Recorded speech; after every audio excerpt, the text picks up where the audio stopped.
अगर आप जानते हैं ये 10 इंग्लिश वर्ड्स तो आपकी इंग्लिश अमेजिंग, सुपर्ब और एक्सीलेंट है। आज की वीडियो में हम सीखने वाले हैं 10 ऐसे अमेजिंग वर्ड्स जो आपकी इंग्लिश को बनाएंगे और ज़्यादा इम्प्रेसिव। और अगर आप अपनी डेली कॉन्वर्जेशंस में इन इंग्लिश वर्ड्स का यूज़ करेंगे तो आप साउंड कर सकते हैं नेटिव इंग्लिश स्पीकर्स के जैसे। So without any further ado, let's get into the video. आज का हमारा पहला वर्ड है फिनोमिनल। फिनोमिनल फिनोमिनल का मतलब होता है जब कोई चीज एक्स्ट्रा ऑर्डिनरी हो, एक्सेप्शनल हो या बहुत ही ग्रैंड हो। सपोज आप कोई परफॉर्मेंस देखने गए और आपको परफॉर्मेंस बहुत ज्यादा पसंद आई, तो तब आप इस वर्ड को यूज कर सकते हैं फिनोमिनल। चलिए सीखते हैं एक एग्जाम्पल के साथ। The food at the restaurant is phenomenal. Phenomenal इसका मतलब है कि जो आपने रेस्टोरेंट में फूड खाया था, जो आपने खाना खाया था रेस्टोरेंट में, वो आपको बहुत ज्यादा पसंद आया, एकदम फिनोमिनल।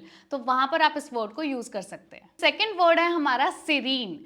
सीरीन सीरीन का मतलब होता है कोई चीज जो बहुत ज्यादा काम हो, पीसफुल हो, सुकून भरी हो, शांत हो, तो वहां पर आप इस वर्ड को यूज कर सकते हैं। सपोज आप किसी जगह पर गए हैं और वो जगह आपको बहुत ज्यादा शांत लगी है, पीसफुल लगी है, तो वहां पर आप इस वर्ड को यूज कर सकते हैं। चलिए सीखते हैं एग्जाम्पल के साथ। The garden is so serene in the early morning. The garden is so serene in the early morning. That means आपको सुबह सुबह जब आप गार्डन में जाते हैं तो आपको बहुत ज्यादा पीसफुल, शांत और सुकून भरा लगता है।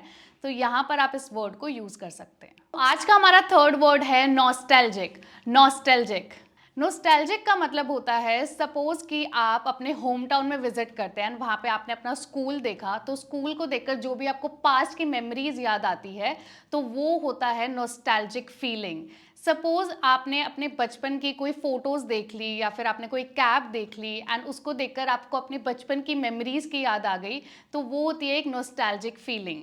चलिए सीखते हैं एग्जाम्पल के साथ। Listening to the old songs always makes me feel nostalgic. That means पुराने गाने सुनकर मेरी जो पुरानी यादें हैं, वो बचपन की यादें, वो ताज़ा होने लगती है। मुझे अपनी पुरानी जो मेमोरीज है वो याद आने लगती है। Fourth word is blissful. Blissful blissful एक फीलिंग होती है जहाँ पर आप बहुत ज़्यादा खुश फील कर रहे होते हो, बहुत अच्छा फील कर रहे होते हो, इंजॉय कर रहे होते हो। सपोज आप अपनी फैमिली के साथ हो या फ्रेंड्स के साथ हो और आप इंजॉय कर रहे हो, खुश हो, आपको कोई टेंशन नहीं है, तो इस फीलिंग को आप डिस्क्राइब कर सकते हो एज ब्लिसफुल। चलिए सीखते हैं एग्जाम्पल के साथ। After spending a full day at the beach I felt blissful. Blissful इसका मतलब है कि जब मैंने पूरा दिन अपना बीच पर बिताया तो मेरे को ब्लिसफुल फील हुआ, बहुत अच्छा फील हुआ, खुश फील हुआ। Fifth word is vibrant. Vibrant vibrant का मतलब होता है कोई चीज़ जो जिंदा दिल हो, बहुत ज़्यादा लाइवली हो, फुल ऑफ एनर्जी हो, उस चीज़ को हम बोलते हैं वाइब्रेंट। सपोज जब फेस्टिवल्स का टाइम होता है तो पूरा जो सिटी होता है, जो पूरा शहर होता है, वो कितना ज़्यादा वाइब्रेंट लगता है ना। लोग शॉपिंग कर रहे होते हैं, घूमने जाते हैं, अच्छे अच्छे कपड़े पहनते हैं, कलरफुल। तो उस पूरे जो सिचुएशन को, उस पूरे मूवमेंट को हम एक लाइवली मूवमेंट कह सकते हैं। तो वहाँ पर हम इस वर्ड को यूज़ कर सकते हैं वाइब्रेंट। चलिए सीखते हैं एग्जाम्पल के साथ। The city is so vibrant during the festival season. That means जब फेस्टिवल का सीजन होता है, फेस्टिवल का टाइम होता है, जो पूरी सिटी होती है वो बहुत ज़्यादा वाइब्रेंट, लाइवली और फुल ऑफ एनर्जी लग रही होती है।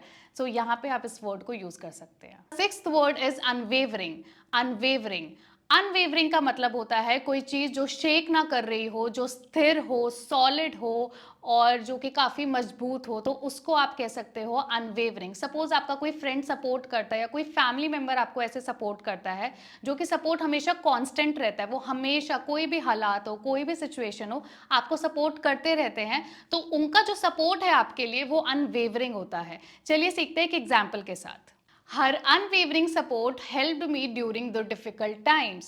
Her unwavering support helped me during the difficult times. इसका मतलब है कि जब मेरा मुश्किल समय चल रहा था, मुश्किल वक्त चल रहा था, तो जो उसका सपोर्ट था वो कभी भी मेरे लिए डगमगाया नहीं। उसने हमेशा शुरू से लेके एंड तक मुझे सपोर्ट किया। उसका हमेशा जो सपोर्ट है वो कांस्टेंट रहा है। तो यहाँ पर हम इस वर्ड को यूज कर सकते हैं unwavering support. Seventh word is compassionate. Compassionate compassionate वो इंसान होता है जो दूसरों के लिए केयर शो करता है और काइंडनेस शो करता है, जो कि दूसरों के दुख को, दर्द को समझता है और सिर्फ समझता ही नहीं है, मतलब सिर्फ दया ही शो नहीं करता है, इनफैक्ट एक्टिवली उनकी नीड में हेल्प भी करता है। तो उस वर्ड को हम कहते हैं कंपैशनेट। चलिए सीखते हैं एग्जाम्पल के साथ। She is a compassionate person who always helps others. She is a compassionate person who always helps others. इसका मतलब है कि वो इतनी ज़्यादा कंपैशनेट इंसान है कि वो सबकी केयर करती है, काइंडनेस शो करती है जो भी नीड में होता है, एंड उनकी हमेशा उनके डिफिकल्ट टाइम्स में मदद करती है। Eighth word is enthusiastic. Enthusiastic enthusiastic वो लोग होते हैं जो हमेशा उत्साहित रहते हैं हर चीज़ में पार्टिसिपेट करने के लिए, बहुत ज़्यादा एनर्जेटिक रहते हैं और बहुत ज़्यादा एक्साइटेड रहते हैं, तो वहाँ पर हम इस वर्ड को यूज़ कर सकते हैं एंथुसियास्टिक। चलिए सीखते हैं एग्जाम्पल के साथ। The kids are always enthusiastic about learning new things. The kids are always enthusiastic about learning new things. इसका मतलब जो बच्चे हैं वो हमेशा उत्साहित रहते हैं, एक्साइटेड रहते हैं नई नई चीज़ें सीखने के लिए, उनमें पार्टिसिपेट करने के लिए, हमेशा एनर्जेटिक रहते हैं, तो वहाँ पर आप इस वर्ड को यूज़ कर सकते हैं enthusiastic। Ninth word is content. Content content का मतलब होता है संतुष्ट, feeling happy and satisfied. Suppose आप अपनी लाइफ में बहुत ज़्यादा खुश हैं, आपको कुछ नहीं चाहिए, आपको कोई कंप्लेंट्स नहीं है, कोई टेंशन नहीं है, you are just content in your life, that means you are just satisfied and happy in your life. चलिए सीखते हैं इसको एक एग्जाम्पल के साथ। After finishing the project she felt content with a hard work. After finishing the project she felt content with a hard work, that means उसको अपना project complete करने के बाद अपने हार्ड वर्क से बहुत ज़्यादा सेटिस्फाइड फीलिंग है, एक संतुष्टि है कि उसने अपना प्रोजेक्ट अच्छे से कंप्लीट कर लिया, अच्छे से फिनिश कर लिया। Tenth word is generous.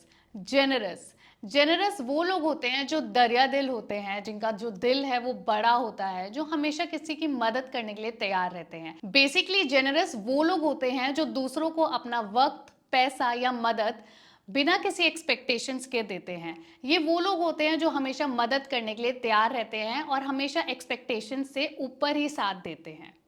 चलिए सीखते हैं एक एग्जाम्पल के साथ। Her generous donation has helped many people.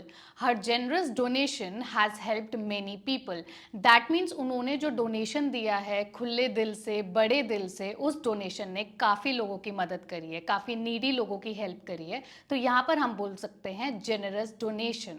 आज के इन 10 वर्ड्स में से अपना फेवरेट वर्ड मुझे कमेंट्स में बताओ, और आप प्रैक्टिस करने के लिए इन फेवरेट वर्ड्स में से किसी भी एक वर्ड का सेंटेंस कमेंट्स में लिखो और मैं सारे कमेंट्स चेक करूंगी। अगर आप कमेंट्स में प्रैक्टिस नहीं करोगे तो आप इन वर्ड्स को अपनी रियल लाइफ में नहीं यूज़ कर पाओगे और आपकी प्रैक्टिस नहीं हो पाएगी। तो भूलना मत, कमेंट्स में ज़रूर अपने फेवरेट वर्ड को टाइप करना और उससे रिलेटेड एक सेंटेंस ज़रूर लिखना। इस मज़ेदार लेसन की तरह आप अव्वल सर का फुल स्पोकन इंग्लिश कोर्स भी ज्वाइन कर सकते हैं, जिसमें अव्वल सर ने बिगनर लेवल से लेके एडवांस लेवल तक बहुत ही फन वे में इजी तरीके से स्टेप बाय स्टेप इंग्लिश सिखाई है। और इस कोर्स को कोर्स ऑफ द ईयर का अवार्ड भी मिला है।